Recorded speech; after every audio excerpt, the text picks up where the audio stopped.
The days of Allah. What does this mean? It means intense testing, holding onto Islam like a hot coal, tribulations falling like rain, the minor signs manifesting, and a breathless wait for the major signs to come. It means having hearts that live in this world but long for the hereafter. And so it begins.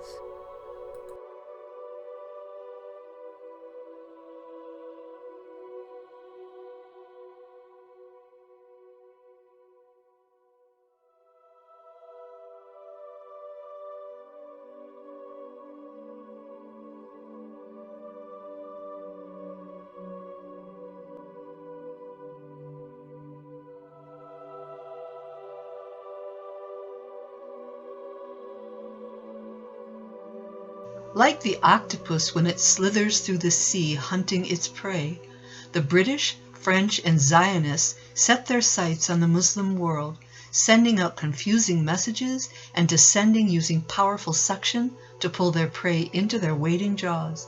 They lied to the Muslims, put borders where there were none, and lumped together different ethnic tribes under one flag, causing chaos and tension, which is still pulsing today. This weakened the Muslim lands.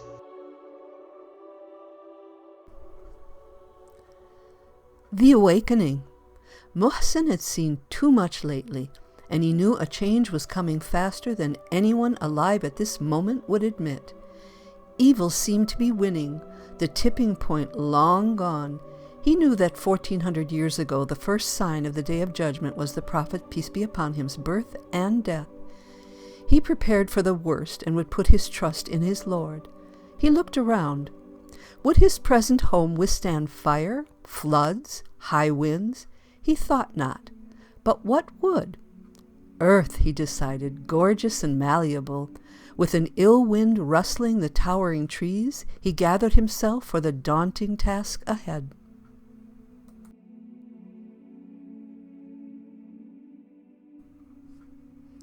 He knew that all the minor signs had come: greed, violence, killing, lies, wars, oppression, sexual deviation, natural disasters, and the convergence of time.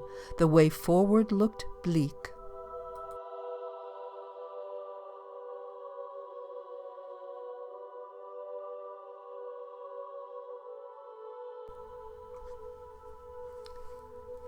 The sheltering.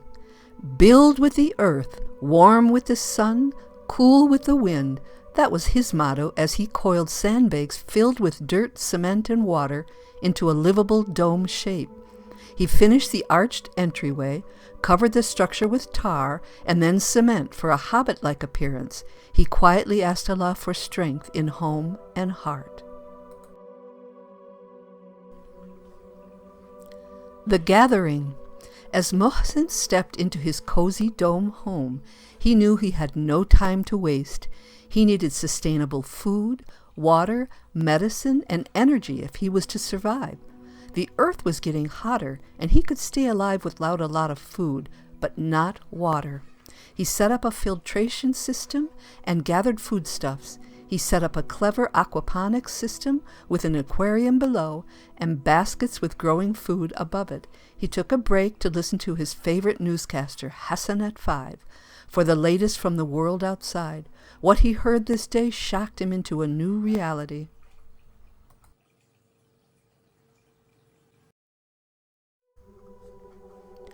Hassan was bothered by something. Yes, he was chief anchor for the largest news outlet in the U.S., but at what cost? Denial of his Islam. Now his Islamic memories were telling him this pattern of news stories on greed, corruption, and violence were predicted over 1400 years ago. He knew these signs were leading up to the Mahdi. He also knew that the major signs would fall like golden pearls from a broken string. The stories today were all about Saudi princes, a man taking refuge in Mecca, and an army from Syria being swallowed by the earth. He knew the Mahdi had come, and his prophet said to give him allegiance even if he had to crawl across ice. When he finished the night's dreaded stories, the office phone began ringing off the hook. One call was from Muhsin.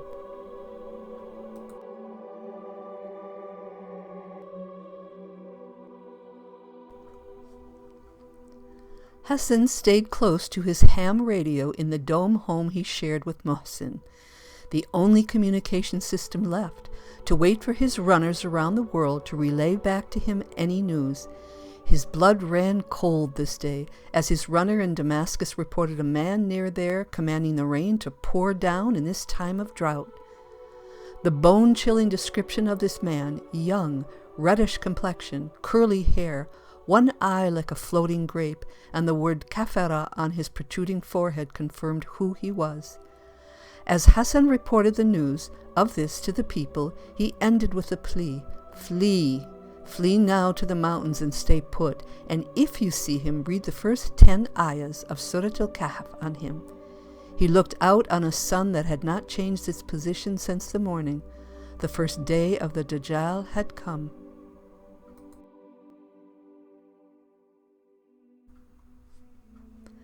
Hassan's runners kept him apprised of this filth covering the earth.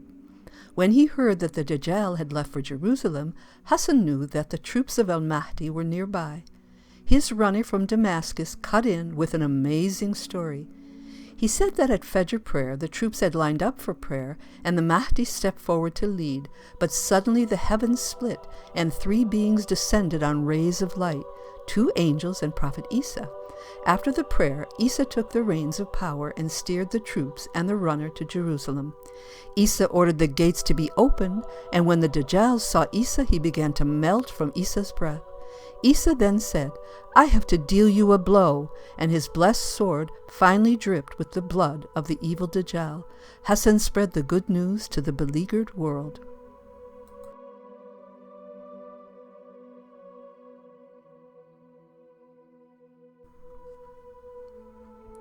Hassan was grateful for the death of Dajjal, but heard a desperate crackle of his radio, which broke his peace.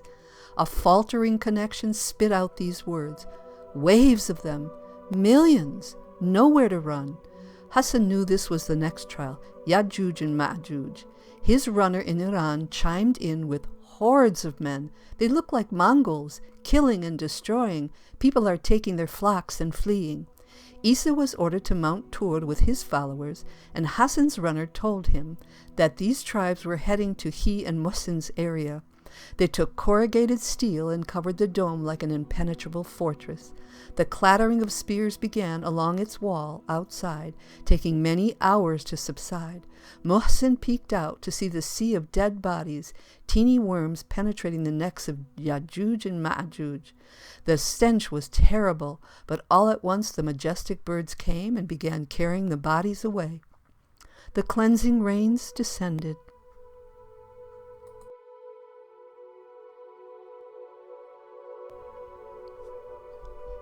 After the death of the hordes, Isa reigned in peace, and then he passed. Hassan and Mohsin were sitting in a field of flowers, contemplating Isa's death, when they began to feel a soft, cool breeze, fragrant with the scent of Jannah. They locked eyes as a gentle tug was felt under each arm, and their souls were lifted to the first heaven to join the multitudes of Muslim souls being harvested before the final signs on earth.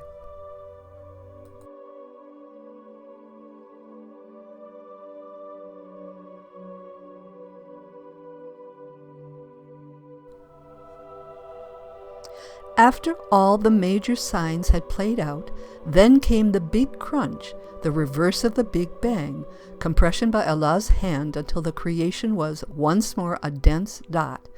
Then the day of judgment began, the resurrection of bodies feeling new life, uncoiling like a fern, and leaving their graves. Then it was either the coolness of Jannah or the heat of hellfire.